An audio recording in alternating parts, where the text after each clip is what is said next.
Let's talk to Genevieve Wood about that, frequent friend of the show. She's at Genevieve Wood on Twitter and also of Heritage fame. She is a senior advisor and spokesperson, also a senior contributor to Daily Signal, which is at Daily Signal. Genevieve, thanks for joining us again. We're going to have to get you some personal theme music as we bring you in on most Thursdays here.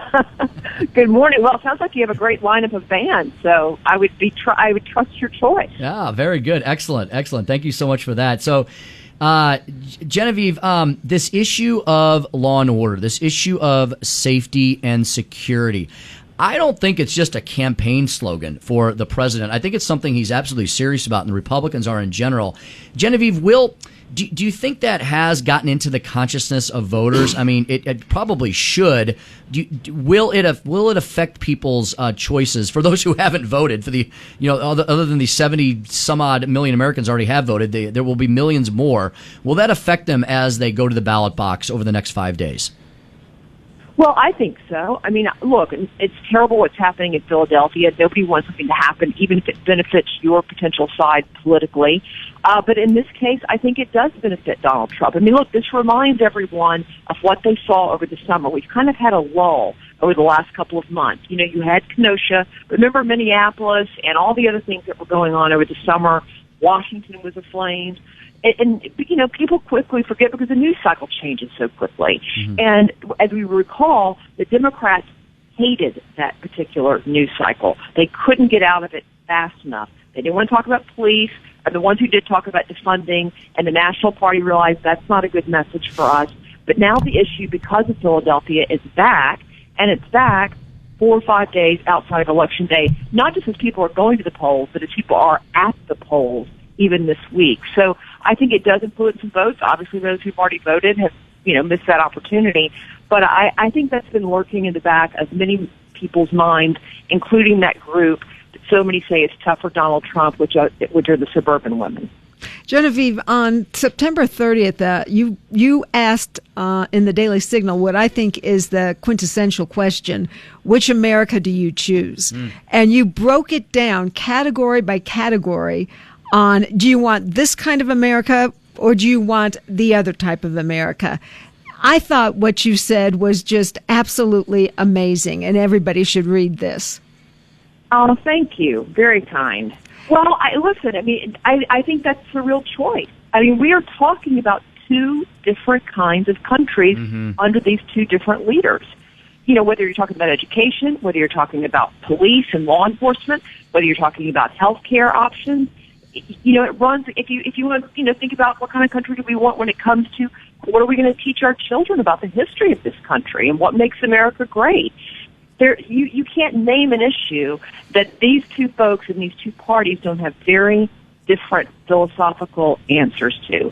And that philosophy leads to very different outcomes in terms of how we live our lives, how we govern our country, and what kind of future we're shaping. So I think the choices are clear. Anybody who's undecided, I don't get it at this point, unless you just, you aren't really looking at the issues. If you're just looking at a personality contest, and you say, well, this guy's obnoxious, this guy seems to be, not with it.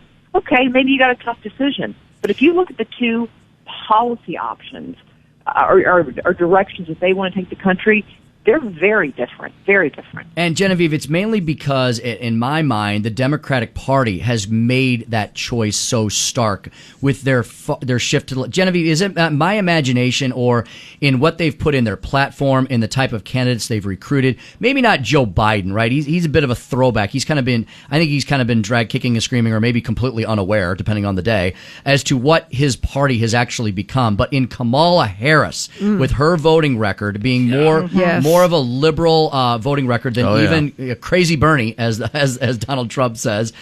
Genevieve, it's not my imagination, is it, that today's Democratic Party has shifted greatly away from being the party of the working class, of the upper Midwest blue wall, into one of much more extreme liberalism? Oh, absolutely. And look, you just have to see where their power bases are. I mean, where are they? They're on the East Coast. They're in big cities. They're not in Ohio. I mean, their power base is not Wisconsin. That doesn't mean they'll never win one of these states again, but these are not their power bases. Their power bases are the coastal elites, quite frankly. And if you look at, yes, Joe Biden's kind of the Trojan horse, but if you look inside, it's AOC, it's Kamala Harris. I mean, look at all the people that ran for president this time on the Democratic platform.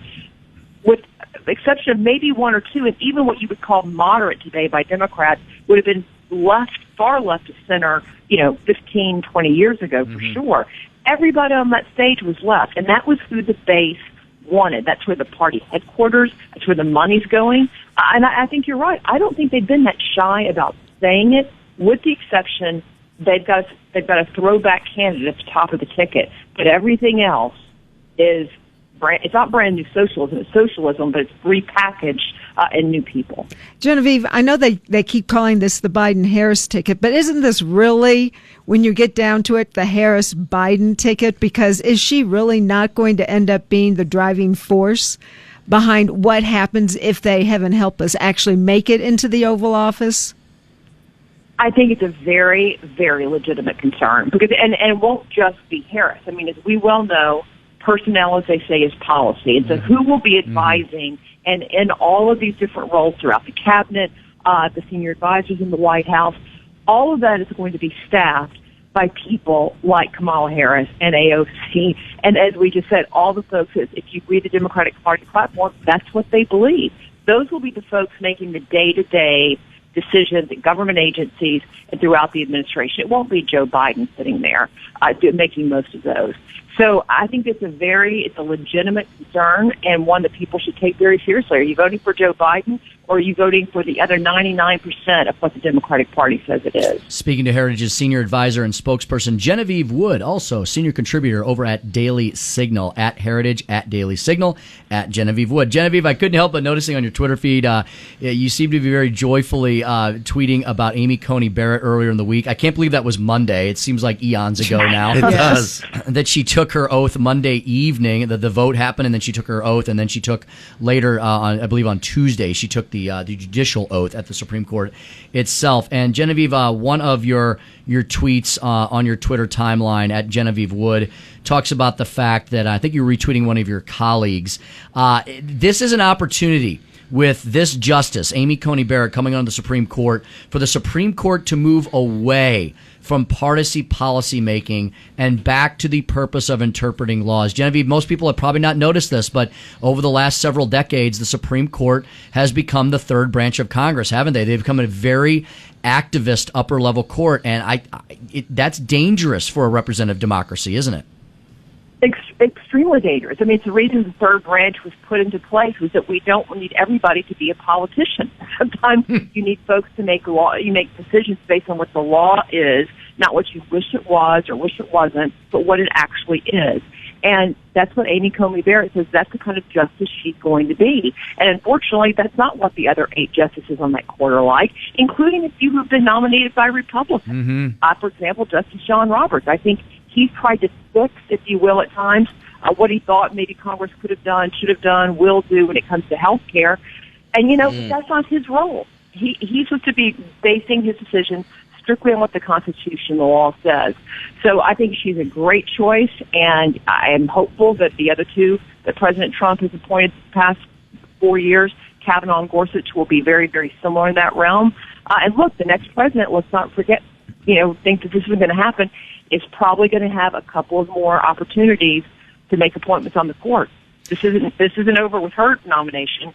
The court probably has two openings coming up, I would guess, in the next 4 years. It's amazing. That's why this election is so critically important. Genevieve, last question before I let you go. I got to ask you about the big tech news of the day. Genevieve, tough issue for those of us on the center-right side of the spectrum in the free market world. We want the open, free exercise of the internet like any other communication medium. But I was troubled by the answers and a lot of the diversion and the lack of answers provided on Capitol Hill yesterday by Mr. Zuckerberg and Mr. Dorsey. Genevieve, what's the best policy approach to big tech at this point in time, given everything we now know? No, Tim, it's a huge issue, and it's one we frankly have been struggling with in Heritage for the very reasons you laid out. That you want to give people the freedom to run their businesses the way they want to run them. You don't want to constrain them and tell them what speech should be or should not be.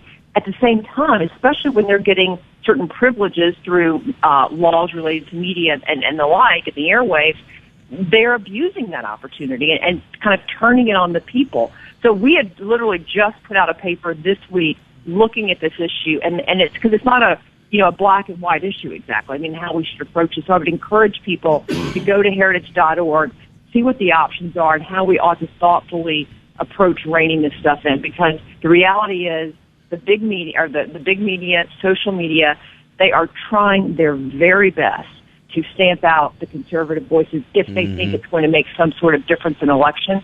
That's not freedom of press. That's not freedom of speech. And we got to make sure they aren't abusing our laws. Excellent. Yeah, folks, I just went to heritage.org, and you should really, if you have not voted yet, you should check out heritage.org. A lot of excellent perspectives, a lot of information there, comparing something we don't do a whole lot in the soundbite media, actually comparing the deep policy positions of Donald Trump versus Joe Biden. There's something up on the front about their immigration policies. You can dig further into the website and look at other issues as well. Genevieve Wood, thank you so much for joining us again this morning on Morning Line. We always appreciate your voice and having you on. Great to be with you guys.